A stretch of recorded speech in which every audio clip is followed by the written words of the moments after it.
Есть несколько распространенных ошибок во время измерения артериального давления. Казалось бы, такая простая штука, но требует определенного профессионализма. Меня зовут Юлия Щербатова, я врач, я кандидат медицинских наук, я руководитель клиники. И сейчас я расскажу вам про те ошибки, которые люди совершают во время измерения артериального давления. Стоп, скажете вы. Юля, вы же косметолог, зачем вам знать про мое артериальное давление? Повышающееся артериальное давление, гипертоническая болезнь, а также иные проблемы с вашими сосудами и вообще сердечно-сосудистой системой являются прямым противопоказанием к проведению многих косметологических процедур. Еще момент. Если у вас регулярно повышается артериальное давление, вашему организму точно не до красоты. Поэтому кожа наша будет плохо реагировать на те или иные косметологические процедуры. И еще нюанс. Если ваше давление повышается время от времени, и даже если вы его не чувствуете, то мы с вами можем увидеть такие нарядные разрастания сосудов на коже вашего лица. Поэтому высокое артериальное давление напрямую влияет на вашу красоту. Ошибка номер 1.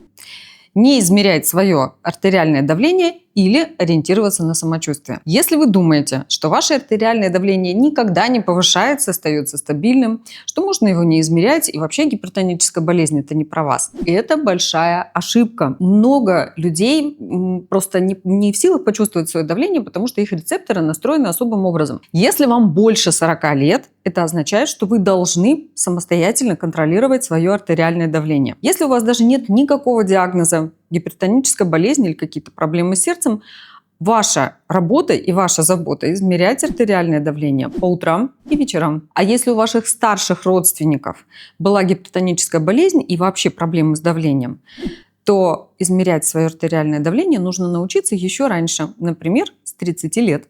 Головная боль, тремор в пальцах рук, сердцебиение или потливость выше диафрагмы. Если с вами такое происходит, в этот момент вы обязательно должны измерить свое артериальное давление. Ошибка номер 2.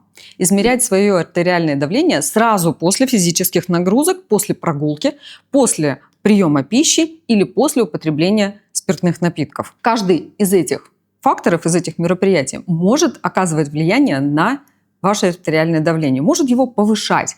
Поэтому измерение может быть некачественным и дать неправильные результаты. Если вы прошли по лестнице, если вы гуляли с собакой, если вы только что поужинали или позавтракали, или пробежались, или понервничали, в этот момент никакого измерения проводить не нужно.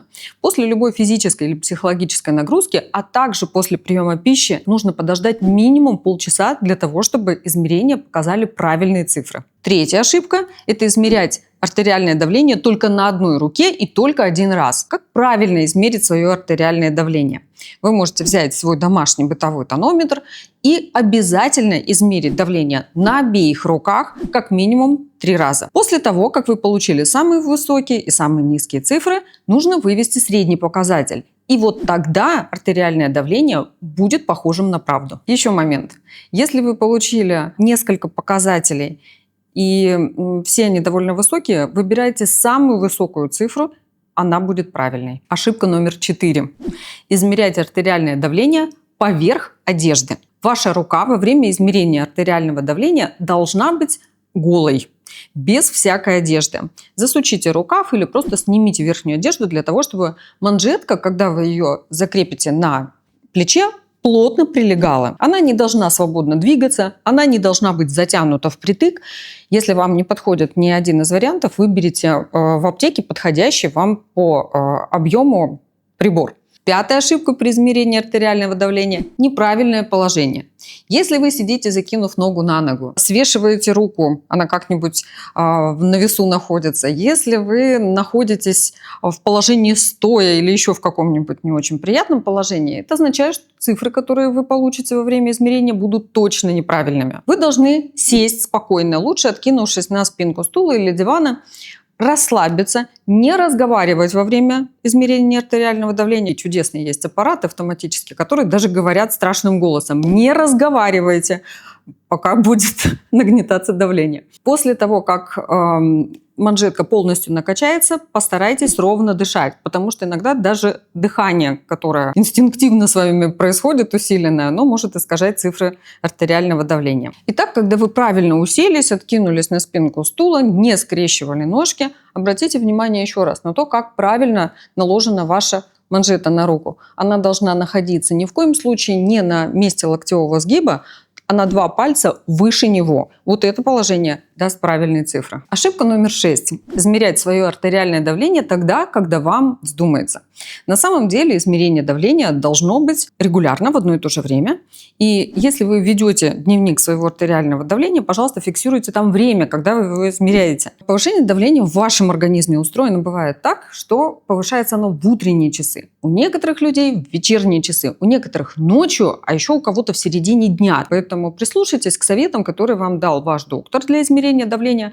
Но я вам дам тот совет, который подойдет, скорее всего, каждому из вас. Правильно измерять свое давление нужно утром, когда вы только что пробудились, когда вы еще не принимали антигипертензивные препараты, когда вы еще не пили кофе, не завтракали, ничего еще не делали, самое главное, никуда не ходили. Делайте так каждый день, и тогда цифры вашего давления будут правильными. Ошибка номер 7. Увидели цифры высокие вашего давления и сразу побежали пить таблетки. Выпили таблетки и сразу побежали еще раз мерить давление. На самом деле так не устроено. После того, как вы трижды измерили свое артериальное давление, вы немножко выдохнули, успокоились во время этого процесса, вывели среднее давление, средние цифры вашего давления, убедились в том, что оно высокое, посмотрели в назначение вашего врача, достали спокойно таблетки, выпили и ждем как минимум полчаса. Почему так? Потому что рецепторы, которые регулируют давление в ваших сосудах, не умеют делать это мгновенно. Поэтому после принятия препарата нужно подождать полчаса и спокойно повторить ту же процедуру. Есть один очень нежный нюанс, когда вы напились таблеток от давления и продолжаете волноваться и бегать, вскакивать. Есть риск того, что вы просто резко снизите свое давление, можете упасть в обморок. Подписывайтесь на мой YouTube-канал. Пишите комментарии, ставьте лайки. В телеграм-канале, который называется «Хороший доктор», я оставила для вас кое-что интересное. Если вам хочется знать больше о своем артериальном давлении, обязательно переходите.